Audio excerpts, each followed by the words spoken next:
بسم اللہ الرحمن الرحیم۔ السلام علیکم دوستو، دنیا بھر کی خبروں میں آج آپ سنیں گے، لیکن اس سے پہلے اگر ہو سکے تو لائک اور سبسکرائب کا بٹن ضرور دبا لیں۔ شکریہ۔ روس نے کہا ہے کہ دیکھنا ہے کہ صدر ٹرمپ کا یوکرین جنگ کے خاتمے کا مطلب کیا ہے۔ روس کا یہ بھی کہنا تھا کہ یہ جنگ ختم کرنے کا نہیں، یوکرینی بحران کی بنیادی وجوہات ختم کرنے کا سوال ہے۔ روس کا کہنا ہے کہ یوکرین میں 2014 سے جاری امریکہ کی روس مخالف پالیسی کے ذمہ دار تو ٹرمپ نہیں ہے، لیکن ٹرمپ اس بدنیتی کی پالیسی کو روک ضرور سکتے ہیں۔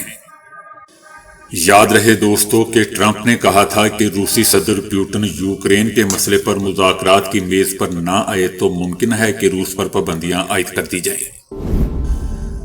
امریکی ریاست کیلیفورنیا کے شہر لاس اینجلس کے شمال میں جنگلات میں نئی آگ لگی ہے۔ کاسٹائک لیک کے قریب پہاڑوں پر آگ کے شعلے اڑ رہے ہیں۔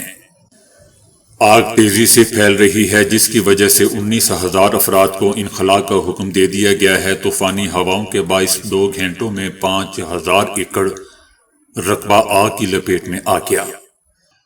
لاس اینجلس فائر ڈپارٹمنٹ کا عملہ آگ بجھانے میں مصروف ہے۔ ہیلی کاپٹرز اور چھوٹے طیارے بھی آگ بجھانے کی کوششوں میں حصہ لے رہے ہیں۔ دوستو یاد رہے کہ لاس اینجلس پہلے ہی خوفناک آگ کی تباہ کاریوں سے نمٹ رہا ہے۔ آگ نے بڑے پیمانے پر تباہی مچا رکھی ہے، تقریباً 40,000 ایکڑ رقبے کو خاک کر کے رکھ دیا ہے اور 27 افراد بھی اپنی جان سے چلے گئے ہیں۔ ایران نے کہا ہے کہ جب تک قبضہ اور جبر رہے گا، مزاحمت تب تک جاری رہے گی۔ اسرائیلی جبر اور ظلم کے خلاف مزاحمت ایرانی انقلاب سے پہلے سے جاری ہے۔ کوئی بھی ایران کو اپنی خواہشات پوری کرنے کے لیے آسان جگہ نہ سمجھے۔ ایران کا کہنا ہے کہ ہم دھمکیوں پر نہیں، موقعوں کی بنیاد پر آگے بڑھ سکتے ہیں۔ اگر ہمیں جوہری ہتھیار بنانا ہوتے تو بہت پہلے بنا سکتے تھے۔ ایران کا کہنا ہے کہ ہمارا جوہری پروگرام جوہری ہتھیار بنانے کے لیے نہیں، آپ جوہری ہتھیار خفیہ لیبارٹریوں میں بناتے ہیں جو بین الاقوامی معائنے کے تابع نہیں۔ ایران کا کہنا ہے کہ ایران دنیا کے لیے خطرہ نہیں ہے۔ کچھ لوگ ایران کو ایسا ہی مشہور کرنا چاہتے ہیں۔ نسل کشی منصوبوں کے لیے ایرانو فوبیا اور اسلامو فوبیا جیسے ہتھیاروں کو استعمال کیا جاتا ہے۔ ایران کا کہنا ہے کہ امید ہے کہ اس بار ٹرمپ دور زیادہ سنجیدہ، مرکوز اور زیادہ حقیقت پسندانہ ہوگا۔ صدر ٹرمپ نے کہا تھا کہ ایرانی جوہری معاہدے سے اسرائیل کے لیے نکلے تھے۔ اب ٹرمپ نے کہا ہے کہ وہ کسی دوسرے ملک کے لیے کچھ نہیں کریں گے۔ امریکی صدر ٹرمپ اور سعودی ولی عہد شہزادہ محمد بن سلمان کے درمیان گفتگو میں سعودی عرب نے امریکہ میں سرمایہ کاری کو $600 ارب تک بڑھانے کی خواہش کا اظہار کر دیا۔ شہزادہ محمد بن سلمان کا کہنا تھا کہ ان کا ملک شراکت داری اور سرمایہ کاری کے مواقع میں حصہ لینے کا خواہش مند ہے۔ دونوں رہنماؤں نے مشرق وسطیٰ میں امن، سلامتی اور استحکام کے فروغ کے لیے تعاون کے طریقوں پر بھی بات چیت کی۔ یاد رہے دوستو کہ صدر ٹرمپ نے اپنی پہلی مدت میں پہلا غیر ملکی دورہ سعودی عرب کا کیا تھا، جس میں دونوں ممالک نے $400 ارب کی سرمایہ کاری کے معاہدوں پر دستخط کیے تھے۔ 2017 میں سعودی عرب میں ٹرمپ کا شاندار استقبال ہوا تھا اور انہیں سعودی عرب کے اعلیٰ ترین اعزاز عبدالعزیز ال سعود سے بھی نوازا گیا تھا۔ مودی سرکار ملک بھر میں ہندو توا پالیسی جاری رکھے ہوئے ہے، جس نے سیکولر بھارت کے دعوے کو خاک میں ملا کر رکھ دیا ہے۔ مودی کے ہندو توا اقدامات میں 3 طلاق پر پابندی، آرٹیکل 370 کا خاتمہ، شہریت ترمیمی act, national register of citizens کی قانون سازی اور رام جنم بھومی منصوبہ شامل ہے۔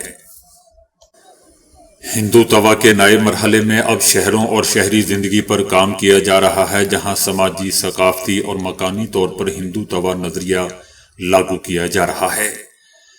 مسلمانوں کے گھروں کو اجتماعی سزا کے طور پر منظم طریقے سے مسمار کرنا شہروں پر ہندو توا پالیسیوں کے رائج ہونے کی واضح مثال ہے۔ سنبل مسجد کا واقعہ بھی مودی کی انتہا پسندی کی تازہ ترین مثال ہے۔ بھارت میں منی پاکستان کا نام مسلمانوں کے اکثریتی علاقوں کو توہین آمیز انداز میں پیش کرنے کے لیے استعمال کیا جاتا ہے۔ مودی سرکار نے مسلمانوں کو کم ترقی یافتہ بدحالی علاقوں میں دھکیل دیا ہے جہاں بنیادی ضروریات، تعلیم اور اقتصادی مواقع بھی موجود نہیں ہیں۔ یہ علاقے سرکاری اور قانونی تحفظات سے محروم ہے اور غیر رسمی طور پر وجود برقرار رکھے ہوئے ہے۔ پچھلی ایک دہائی میں ہندوتوا سرکار صرف مسلمانوں کو ان میں دھکیلنے تک محدود نہیں ہے بلکہ شہروں کو ہم آہنگ ہندوتوا شہر میں ڈھالنے کے لیے بھی کام کیا جا رہا ہے۔ 1990 کی دہائی میں شروع ہونے والی ڈی کلونائزیشن نے ممبئی، چنئی اور کولکتہ کے بعد اب مسلمانوں کے نام پر بنائی جانے والی سڑکوں اور شہروں کے نام بھی تبدیل کر دیے ہیں۔ شہروں کو اسلام سے صاف کرنے کی کوشش کی جا رہی ہے جس کا آغاز نرگس اورنگزیب کے نام والی سڑکوں سے ہوا تھا۔ مشہور شہروں، سڑکوں اور اسٹیشنوں کے نام تبدیل کرنا، جیسے مغل سرائے کو دین دیال نگر، الہ آباد کو پریاگ راج کر دینا، ہندوتوا سازش کی دوستوں واضح مثالیں ہیں۔ یہ دائرہ صرف تاریخ اور ثقافت کو محو کرنے تک محدود نہیں ہے بلکہ مسلم تشخص کو بھی مسخ کیا جا رہا ہے، جیسے مختلف شہروں میں درس گاہوں، مساجد اور عیدگاہوں کو صفایا کرنا وغیرہ۔ یہ سب تاریخی اہمیت اور شناخت رکھنے والی جگہوں پر کیا گیا ہے اور ان اقدامات کو ماسٹر پلان کی خلاف ورزی، قوانین کی پامالی یا پھر ٹریفک کے مسائل جیسے بہانوں کے تحت کیا جا رہا ہے۔ مودی سرکار مسلمانوں کے خلاف بلڈوزر انصاف کے نام پر عمارتوں کی مسمار کر رہی ہے جو کہ پوری کمیونٹی، خاندانوں اور محلے کو اجتماعی سزا دینے کے مترادف ہے۔ مسلمانوں کو اکثر کم اجرت والے غیر رسمی شعبوں میں کام دیا جاتا ہے جیسا کہ کھانا پکانا، دستکاری، گوشت اور چمڑے کی صنعتیں۔ یہ کام کے علاقے جو پہلے ہی غیر محفوظ تھے اب انہیں مذہبی بنیادوں پر منظم طور پر ہراساں کیا جا رہا ہے۔ سب سے نمایاں مثال سڑکوں پر مختلف اشیاء بیچنے والے مسلمانوں کو مسلسل ہراساں کرنا شامل ہے۔ مسلم کاروبار مختلف نوعیت کے اقتصادی بائیکاٹ اور پابندیوں کا شکار ہو رہے ہیں۔ بہت سے شہروں اور ریاستوں میں ہندوتوا پالیسیوں کے تحت سڑکوں پر ٹھیلوں اور ہوٹل مالکان کو اپنے نام ظاہر کرنے، مخصوص ہندو تہواروں یا قومی تعطیلات پر گوشت نہ بیچنے جیسی پابندیاں عائد کی جاتی ہیں۔ مودی کا ہندوتوا نظریہ دوستو بھارت کے مسلمانوں کو مکمل طور پر اپنی لپیٹ میں لے چکا ہے اور وقت دور نہیں جب فلسطین کی طرح بھارت میں بھی مسلمانوں کی باقاعدہ نسل کشی شروع ہو جائے گی۔ سوال یہ پیدا ہوتا ہے کہ آخر عالمی قوتیں اس بار بھی خاموش رہیں گی؟ صدر ٹرمپ انتظامیہ کی غیر قانونی تارکین کی بے دخلی کے فیصلے سے امریکہ میں مقیم لاکھوں بھارتیوں کو سخت پریشانی لاحق ہو چکی ہے۔ ادھر مودی حکومت اس حوالے سے صدر ٹرمپ کے فیصلے پر اثر انداز نہیں ہو سکی۔ ان کی گرفتاری کے لیے سرکاری ایجنٹوں کو چرچ، اسکول، ہاسپٹل سمیت ہر جگہ چھاپے مارنے کی اجازت مل گئی ہے تاکہ انڈیوں کو ڈھونڈ سکے۔ صدر ٹرمپ کا کہنا ہے کہ غیر قانونی تارکین کی تعداد 2 سے 2.5 کروڑ ہے، تاہم ماہرین کا اندازہ ہے کہ 1 سے 1.5 کروڑ ہے۔ ان میں 40 لاکھ کا تعلق میکسیکو، 7.5 لاکھ سلواڈور اور 7.25 لاکھ کا بھارت سے ہے۔ غیر قانونی بھارتیوں میں 20,000 پہلے سے ہی حراستی مراکز میں ہیں، جیلوں میں ہیں، جنہیں جلد بھارت منتقل کر دیا جائے گا۔ غیر قانونی تارکین کی بے دخلی کا معاملہ صدر ٹرمپ نیشنل ایمرجنسی قرار دے چکے ہیں اور امریکی انہیں حملہ آور اور ایلین کہتے ہیں۔ غیر قانونی بھارتی اب اس خوف کے ساتھ امریکہ میں رہیں گے کہ کسی بھی وقت ایجنٹ انہیں دبوچ کر واپس بھارت بھیج دیں گے، جہاں سے تمام جمع پونجی جمع کر کے آئے تھے ان کی تمام سرمایہ کاری رائگا جائے گی۔ ماہرین کا کہنا ہے کہ غیر قانونی تارکین کو امریکہ سے نکالنے میں کثیر سرمایہ خرچ کرنا ہوگا۔ لاجسٹک اعتبار سے بھی یہ عمل کٹھن اور پیچیدہ ہے۔ یاد رہے دوستو کہ امریکہ میں مقیم غیر قانونی پاکستانیوں کی تعداد بہت ہی کم ہے۔ بھارتی ریاست مہاراشٹر میں ٹرین میں آگ لگنے کی افواہ کے نتیجے میں 12 مسافر مارے گئے جبکہ مزید اموات کا خدشہ ظاہر کیا جا رہا ہے۔ جلگاؤں میں ٹرین میں آتش زدگی کی افواہ پر مسافر خوف و ہراس کا شکار ہو گئے اور متعدد نے چلتی ٹرین سے چھلانگیں لگا دیں۔ متاثرہ ٹرین سے اترنے والے مسافر پٹری کو پار کر کے دوسری ٹرین میں بیٹھنے کے خواہش مند تھے، مگر زندگی نے ان کا ساتھ نہیں دیا اور ٹرین نے متعدد کو کچل دیا، جس کے نتیجے میں 12 افراد موقع پر ہی مارے گئے۔ آتش زدگی کی افواہ پھیلتے ہی مسافروں نے زنجیریں کھینچ دی تو ٹرین رک گئی، جس کے بعد متعدد افراد نیچے اترے اور پٹری کراس کرنے کے دوران بنگلورو سے دہلی جانے والی کرناٹکا ایکسپریس کی زد میں آ گئے، یعنی دوسری کسی اور ٹرین کی زد میں آ گئے۔ نو منتخب امریکی صدر ٹرمپ نے تقریب حلف برداری کے بعد تمام مذاہب کی دعائیہ تقریب میں شرکت کی، جس میں مسلمانوں کی نمائندگی ایک امام مسجد ڈاکٹر محمد فراست رحیم نے کی، جس میں قرآن پاک کی تلاوت کی گئی اور اذان بھی دی گئی۔ امریکہ کی دا نیشنز مسجد کے پیش امام ڈاکٹر محمد فراست نے تلاوت قرآن پاک کی، جس میں سورۃ حدید کی آیت 4 سے 7 سنائی، جس کا ترجمہ کچھ یوں ہے کہ وہی ہے جس نے آسمانوں اور زمین کو 6 دن میں بنایا، پھر وہ عرش پر قائم ہوا۔ وہ جانتا ہے کہ جو چیز زمین میں داخل ہوتی ہے اور جو اس سے نکلتی ہے، اور جو آسمان سے اترتی ہے اور جو اس میں اوپر چڑھتی ہے، اور وہ تمہارے ساتھ ہے جہاں کہیں تم ہو، اور اللہ اس کو جو تم کرتے ہو دیکھتا ہے۔ آسمانوں اور زمین کی حکومت اسی کے لیے ہے، اور سب امور اللہ ہی کی طرف سے لوٹائے جاتے ہیں۔ وہ رات کو دن میں داخل کرتا ہے اور دن کو رات میں داخل کر دیتا ہے۔ وہ سینوں کے بھید خوب جانتا ہے۔ اللہ اور اس کے رسول پر ایمان لاؤ اور اس میں سے خرچ کرو جس میں اس نے تمہیں پہلو کا جانشین بنایا ہے، پس جو لوگ تم میں سے ایمان لائے اور انہوں نے خرچ کیا ان کے لیے بڑا اجر ہے۔ اس موقع پر دوستو، صدر ٹرمپ سمیت تمام شرکا خاموشی اور احترام کے ساتھ تلاوت قرآن پاک اور اذان کو بغور سنتے رہے۔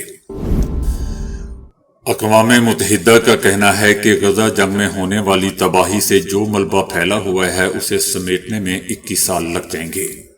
اسرائیلی حملوں کے نتیجے میں غزہ کے اندر تباہ ہونے والی عمارتوں اور دیگر انفراسٹرکچر کے ملبے کو صاف کرنے میں 21 سال کا عرصہ لگ سکتا ہے اور 12 ارب ڈالر کی رقم بھی خرچ ہو جائے گی۔